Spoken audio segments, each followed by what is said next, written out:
I'll date myself here, but with Lycos and Alta Vista and, Mhm. all those other like search engines that eventually Google replaced. But is a chat interface, what's the best way to think of it? Is it a replacement for, traditional publications to some people? Is it augmentation? Is it, is this the way that new generations are going to consume content, or is it just, something different altogether?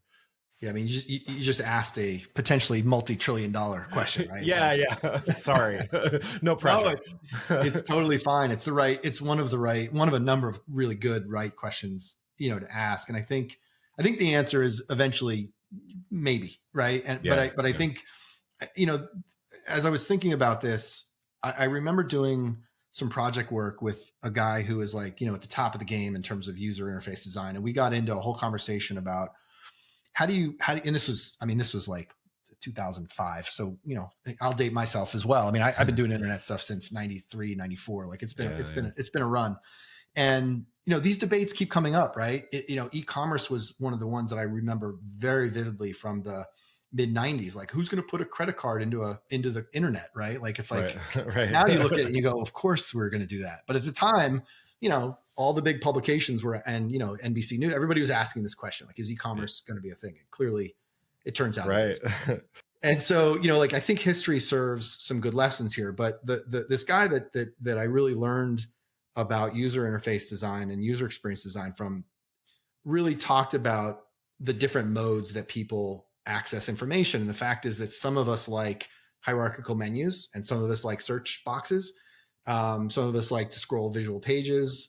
And, as a good web designer, you sort of have to understand that there's all different modes of, finding and retrieving information. I think that the first round of chatbots that we saw, let's say 5 or 6 years ago, were not very good. Right. We tried one at Martech. It was affectionately named Marty, the Martech bot. And, as a predecessor to the current Martech bot, it was very, very simple and not very useful. It did have things like NLP or neural language processing in it, but it didn't really work the way you wanted to because it was just a spreadsheet that you filled up with answers Got to it. Yeah. questions. Right?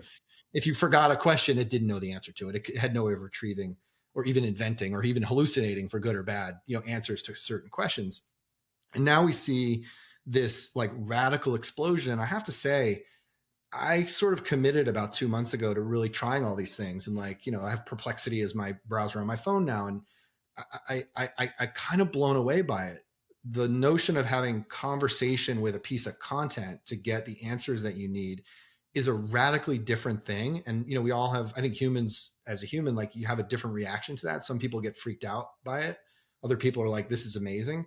But again, I go back to the sort of core lesson. All of us have a preferential way of sort of accessing and retrieving information. So I think personally that yes, that chatbots, maybe not in the form and function they are today, but I've been playing around a little bit with this idea of like, what if the entire website was a chatbot?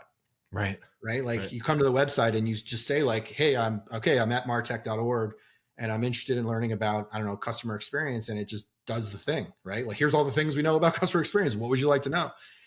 I do see that being a really interesting user experience in the future. Whether everyone will adopt it and everyone will love it is a totally different question. So I don't know the answer, but it's I think the right question to ask as we go forward.